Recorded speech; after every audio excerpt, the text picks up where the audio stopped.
मी अभिमानाने स्वाभिमानाने सांगत असतो की महाराष्ट्राच्या मातीमध्ये जेवढे संत जन्माला आले नाही तेवढे संत मला सांगतो एक आपल्या मराठवाड्याच्या भूमीमध्ये जन्माला आले.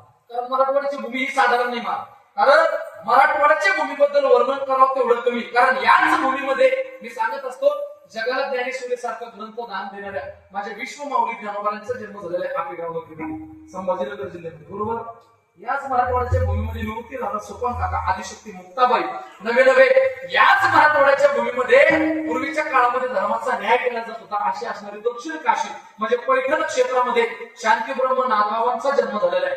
याच मराठवाड्याच्या भूमीमध्ये परभणी जिल्ह्यामध्ये गंगाखेड तालुक्यामध्ये संत जनाबाईंचा जन्म झालेला आहे. याच मराठवाड्याच्या भूमीमध्ये मला असं वाटतं हिंगोली जिल्ह्यामध्ये नरसी नावाचं क्षेत्र आहे, संत शिरोमणी नामदेवांचा जन्म झालेला आहे. याच मराठवाड्याच्या भूमीमध्ये धाराशिव नावाचा जिल्हा आहे आणि तेर नावाचं क्षेत्र आहे, संत गोरोबा काकांचा जन्म झालेला आहे. याच मराठवाड्याच्या भूमीमध्ये वर्णन करावं तेवढं कमी मार. आपल्या जालना जिल्ह्याच्या भूमीमध्ये जालना जिल्ह्यामध्ये जाम समर्थ नावाचं क्षेत्र आहे, संत शिरोमणी मला सांगतं संत रामदास स्वामींचा जन्म झालेला आहे. याच मराठवाड्याच्या भूमीमध्ये वर्णन करावं तितकं कमी मार. आता संतांची आधी जर सांगत बसलो ना तर आपल्याला वेळ पुरणार नाही बरं का. म्हणजे मला असं वाटतं महाराष्ट्राच्या भूमीमध्ये जेवढे काही दिग्गज त्या ठिकाणी असणारे संत जगावर उपकार करणारे जे संत आहेत ते सगळे संत आपल्या महाराष्ट्राच्या भूमीमध्ये जन्माला नवे मराठवाड्याच्या भूमीमध्ये जन्माला आलेले. ही मराठवाड्याची भूमी काही साधारण नाही. या भूमीबद्दल वर्णन करावं तेवढं कमी. मला असं वाटतं की सर्वांचं भाग्य की आपल्या या पुण्य पावन भूमीमध्ये आपल्या परिसरामध्ये हे अवलिया साधू त्यांचं नाव हरिराम बाबा. बरोबर, जवळचे बा आणि हरिराम बाबा कधीपासून हे मला असं वाटतं इथं काही जेवढे काही वरिष्ठ मंडळी असतील त्यांना सुद्धा सांगतात. बरोबर, त्यांना सांगतात नाही मला असं वाटतं जेवढे काही 70, 75, 80 पर्यंत ज्यांचं वय आहे ज्या माणसाने त्या ठिकाणी पूर्ण आयुष्य त्या ठिकाणी अनुभवलेलं आहे. आयुष्याचं काय त्या ठिकाणी मला असं वाटतं एक पूर्ण त्या ठिकाणी गणित आतापर्यंत त्यांचं इथपर्यंत आलेलं आहे आयुष्याचं.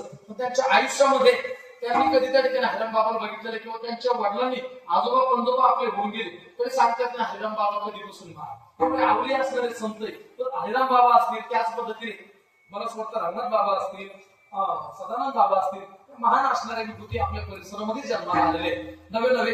मला असं वाटतं की ज्यांचा आशीर्वाद आपल्या पाठीशी माझ्या पाठीशी ज्यांचा आशीर्वाद आहे असे असणारे परमपूज्य डॉक्टर भगवान बाबा असतील, या महान असणाऱ्या संतांचा या महान असणाऱ्या महात्म्यांचा त्या ठिकाणी जन्म त्यांच्या पदस्पर्शाने पावन झालेली भूमी म्हणून तर म्हणावं लागतं महाराज पवित्र ते कुळ पावन तो देश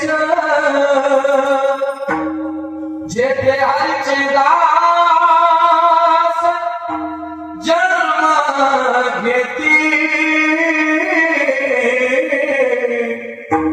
पवित्र ते कुळ पावन तो देश जेथे हरीचे दास जन्म घेते म्हणून अशा पुण्य पावन कुळामध्ये सर्व त्या ठिकाणी वारकऱ्यांचा सुद्धा जन्म झालेला आहे.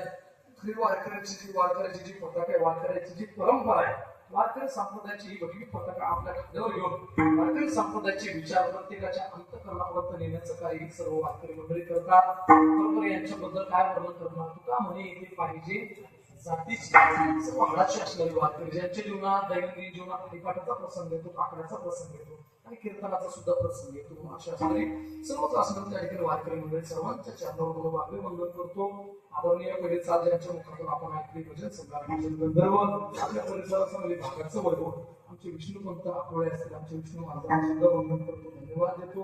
तसेच त्यांना ज्यांनी साथ केली आदरणीय आमचे भजन सम्राट भजन गंधर्व शिंदे महाराज, बरोबर शिंदे महाराजांना सुद्धा वंदन करतो, धन्यवाद.